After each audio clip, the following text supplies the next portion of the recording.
అంటే తెలంగాణలో ఏ రకంగా అయితే 6 గ్యారంటీలు అమలు చేశారో, అదే రకంగా గూడా బీహార్‌లో గూడా అదే గ్యారంటీలు అమలు చేస్తున్నారన్నది గూడా ఒకవైపు చర్చ నడుస్తా ఉంది. అంటే ఇప్పుడు తెలంగాణలో ఏది అమలేని ఆ బస్సు ట్రావెల్ ఇచ్చారు. దానిది ఒక వివాదాస్పదమే ఉంది. ఎందుకంటే అందరికి ఇస్తున్నారు.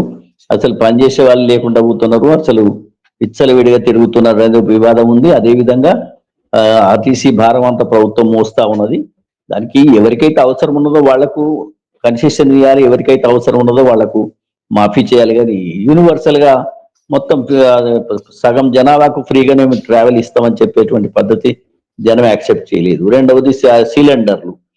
సిలిండర్ అంటే 500 రూపాయలకి ఇస్తున్నది అమలు చేస్తున్నారు.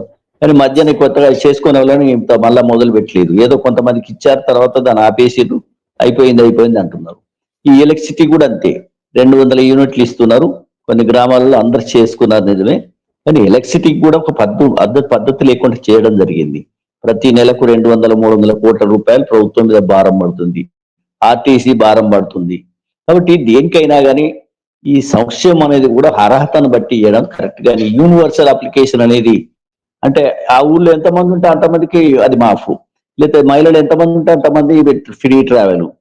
సరే, అది డిస్క్రిమినేటివ్ అప్రోచ్ ఉండాలి, కానీ అట్లా లేకుండా పోయింది. ఇంకేం అమలు చేశారు? 2500 రూపాయలు ప్రతి మహిళకి ఇస్తానని చెప్పారు. ఆ పెండ్లయ్యే అమ్మాయిలకు తులం బంగారం ఇస్తామని చెప్పారు. ముసలి వాళ్ళకి, పెద్ద మనుషులకు 2000 నుంచి 4000 వరకు చేస్తామని చెప్పారు. ఇంకా బీసీలకు రకరకాల రాయితీలు ఇస్తామని చెప్పారు. మరి కార్పొరేషన్ రుణాలు ఇస్తామని చెప్పారు.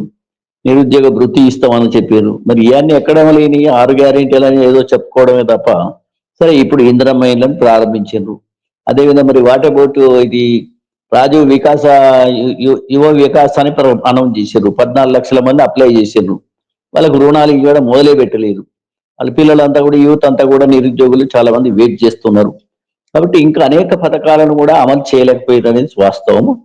తర్వాత సామాజిక న్యాయ విషయంలో కూడా కేవలం 42% ఇస్తామని చెప్పి రిపోర్ట్ తయారు చేసి అటు గవర్నర్కు పంపించడం, కోర్టులలో తిరగడం జరుగుతుంది. కానీ మరి కామారెడ్డిలో డిక్లేర్ చేసినటువంటి ఆ బీసీ డిక్లరేషన్ కానీ, రైతులలో ఈ వరంగల్లో డిక్లేర్ చేసిన రైతు డిక్లరేషన్ కానీ, ఎస్సీ ఎస్టీల డిక్లరేషన్ కానీ, మైనార్టీ డిక్లరేషన్ కానీ, ఇవన్నీ కూడా ఇక కాంగ్రెస్ ప్రభుత్వం ఇంకా టచ్ చేయలేదనేది వాస్తవం. కాబట్టి ఎక్కడెక్కడో చెప్తున్నారు తెలంగాణలో అంతా అమలు చేశామని చెప్పారు, కానీ తెలంగాణ ప్రజలను అడుగుతూ చెప్తారు అప్పుడు అది. కాబట్టి ఇదంతా కూడా అధికారం కోసం ఎన్నో రకాల ప్రలోభాలు అనౌన్స్ చేస్తా ఉన్నారు. కానీ చాలా దుర్మార్గమైనటువంటి రాజకీయాలు నడుస్తున్నాయి దేశంలో కానీ రాష్ట్రాల్లో కానీ. అది పద్ధతి కాదు. కొంతనన్నా నిజాయితీకి దగ్గర ఉండాలి, వాస్తవాలకు దగ్గర ఉండాలి. ఈ రాష్ట్రంలో ఇచ్చినటువంటి హామీలు ఆయన అట్లే చేసిండు, వీళ్ళు అట్లే చేసిండు. ఆయన చేసిండు కాబట్టి మేం చేస్తామని వీళ్ళు చేసిండు కాబట్టి మేం చేస్తామని వాళ్ళు అంటారు. ఈ రకంగా ప్రజలను భ్రమపెట్టి ప్రలోభాలు దించి ఆఖరికి ఇటు సంక్షేమం అనేది పాలకులంటారేమో సంపాదనకి ఎగబడరు, ప్రజలకేమో సంక్షేమం అని.